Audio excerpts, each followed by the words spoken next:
Good morning from the Medina of Marrakesh. Today we're going to have a look at one of the lesser visited spots around the Medina. We are at the cyber park Arsat Moulay Abdeslam.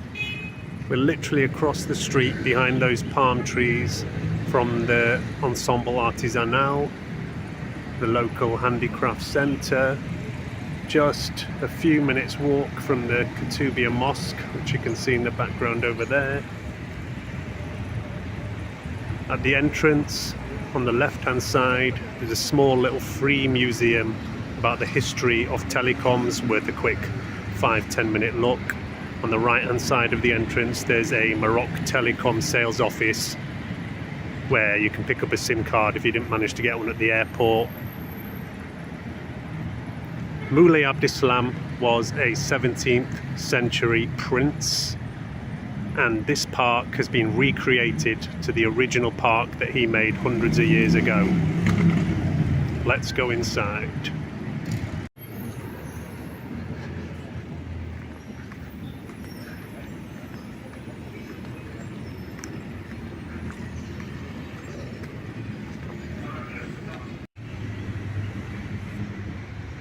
So the park is an 8-hectare space.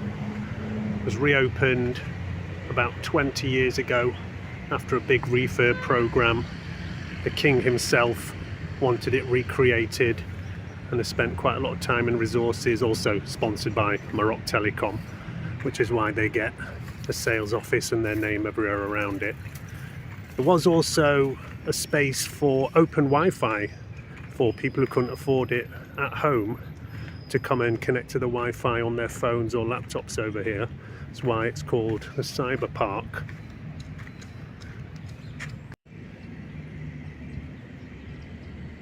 It's all very well laid out, and although you can hear the busy Mohammed V Boulevard just behind, it's quite an oasis of calm in the hectic Medina. There is a lot of signage and educational places around. For example, telling us that this pink flowering bush is bougainvillea that you'll see all around Morocco. Different fruits, flowers everywhere, and they've really tried to recreate the 17th century style of royal garden.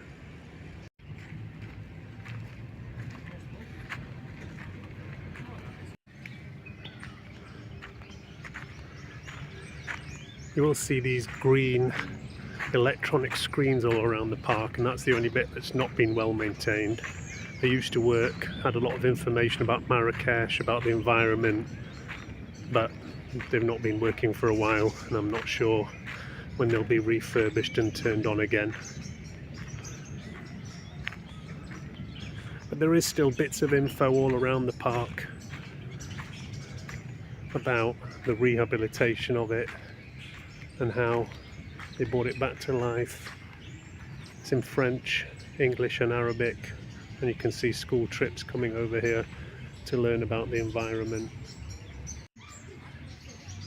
In the centre of the park there is this main educational area about what plants and fruits you can find in the park. Also info about recycling, composting and that kind of thing.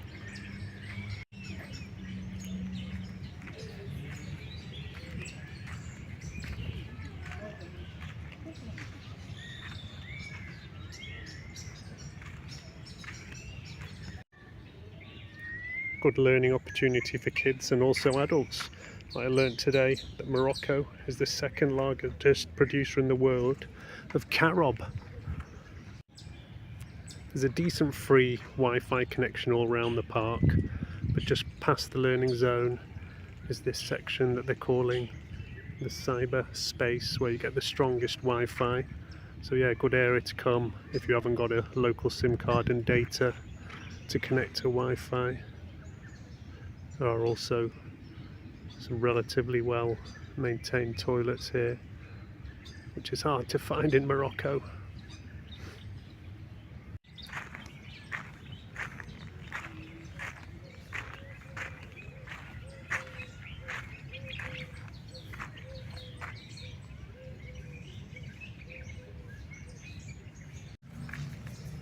As I mentioned, it is 8 hectares, which is quite big, about 20 acres. So the further in you go, the further away you get from the busy road, and then you start just hearing the birds around the more kind of forest section. You'll always see guys working here, so they keep it well maintained. Definitely a good place to come to get away from the hustle and bustle of the Medina. Grab a juice from Jamal Fana or a snack and come for a little picnic. There's plenty of benches and places to sit.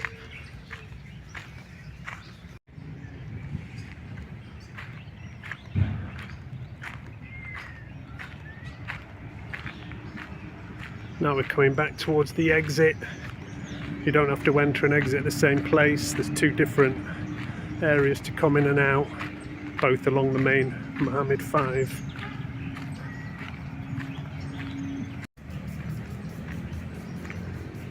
Certain times of the year you will see a lot more fruit here. At the moment there's a lot of herbs, sage, rosemary, and some of the summer flowers are still out. But yeah, a nice little detour and place to stop off before going back out